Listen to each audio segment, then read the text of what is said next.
Hi, welcome to part 2 of the Menopause Dialogues with Dana and Robin.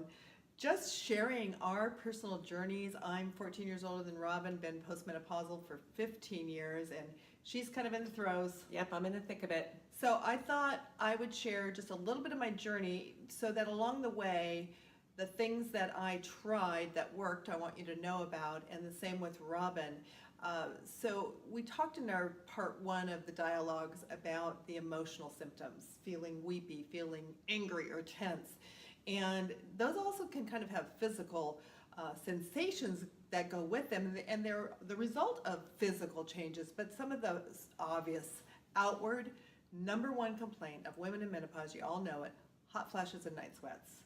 I mean, is that obvious? Oh yeah, this is something to do with menopause. The eggs are giving out.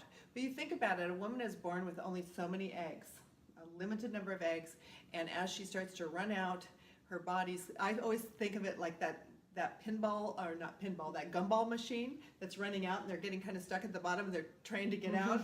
And that's how I think about it with our eggs. It's like your body's like, okay, I think I've got one more in there. So it's going through all these changes, but for me, the hot flashes were initially made quite a bit more tolerable with black cohosh. For years, people have used the herb black cohosh, and you can find different blends. Since I was in menopause 15 years ago, or just I actually starting peri-menopause probably 20 years ago, gosh, I'm old. It was predominantly black cohosh. Now there's all sorts of blends, and they worked great for me for a while. So give it a try. Here's what happened. Felt better for maybe 6 months, 9 months, maybe even a year, and then it wasn't working so great. So I go to the next phase. And as I got kind of deeper into menopause, closer to that last period where I was skipping for 2 or 3 or 4 months, the hot flashes were so bad that they were waking me up at night. Now, I wasn't one to get a lot of night sweats, probably because I woke up so fast, I just got out of bed, but it was disrupting my sleep, and I think that's another thing. Disrupted sleep makes then the anxiety and all the stress and all those other things exacerbated. So finally, I went to my naturopath, which I share with Robin, Dr. Mark Stangler, and said, okay, my mom had breast cancer, but my health is diminishing, my sanity is diminishing, these hot flashes are keeping me up at night, I'm awake at 3, 4 in the morning and can't get back to sleep. He said, let's try bioidentical hormones.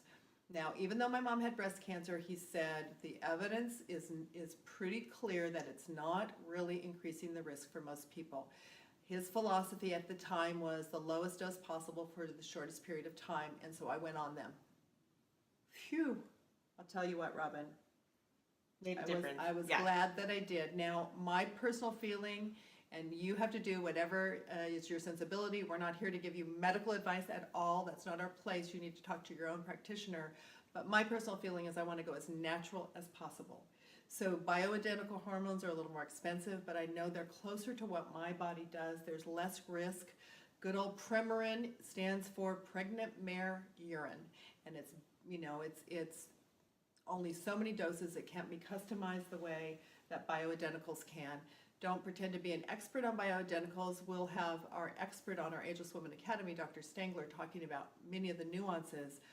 But I was so thankful. It did change everything. Well, I've actually been on bioidenticals for quite a while, for natural progesterone cream that my doctor recommended. And at the time, I mean, he told me based on my blood work that I literally have been in perimenopause since my late 30s. Wow, that's early.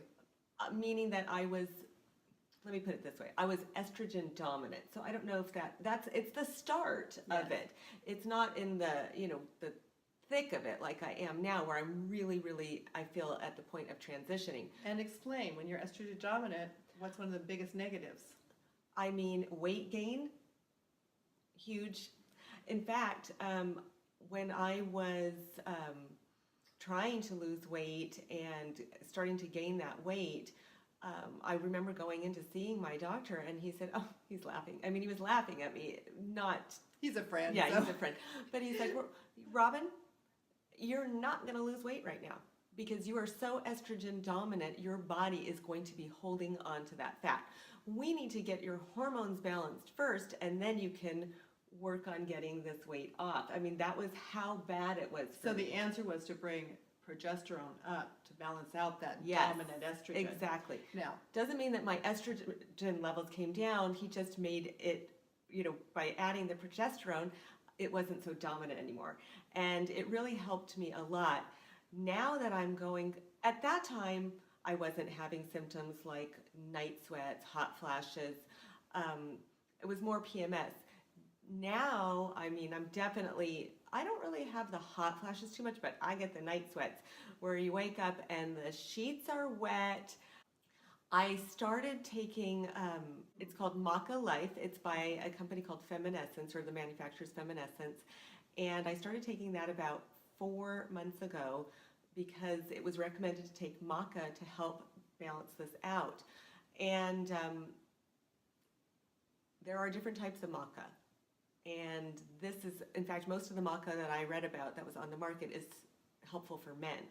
This Feminescence product is supposed to be very targeted towards women in either menopause or perimenopause.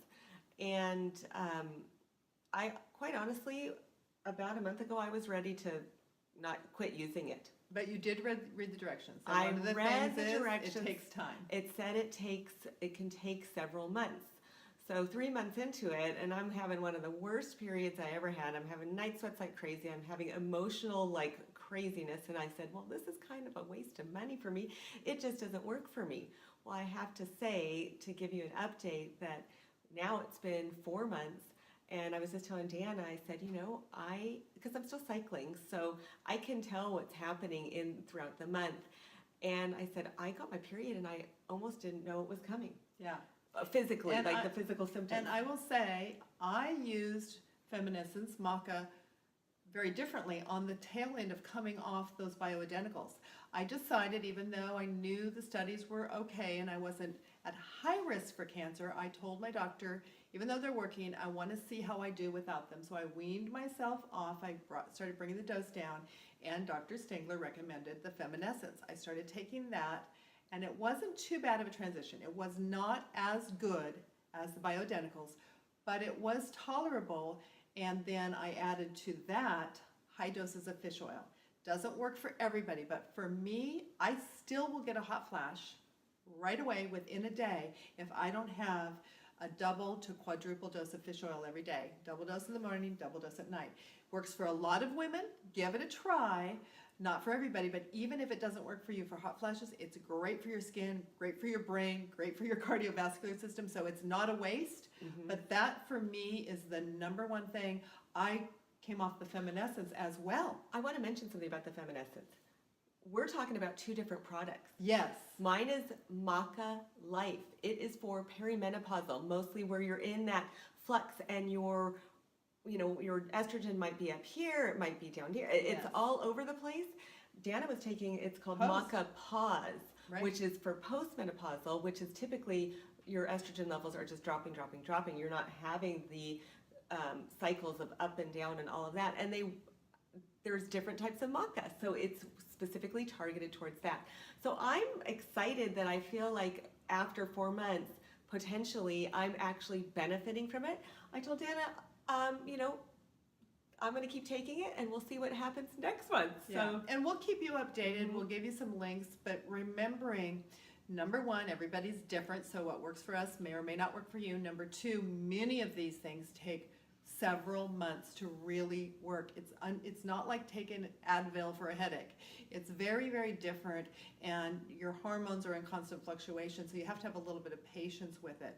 But we just really wanted to bring you a little snapshot of our journey and what some of the menopause challenges so far Robin's had, and where I feel pretty good, because as long as I take my fish oil, I've got a few little things. I've got to worry about osteoporosis, which I'm doing some things about that, and vaginal dryness is no fun. I use a little estrogen cream, vaginal cream for that. But otherwise, hey girls, let me just give you a little encouragement. If you're on the younger end like Robin, there's light at the end of the tunnel. I hope so.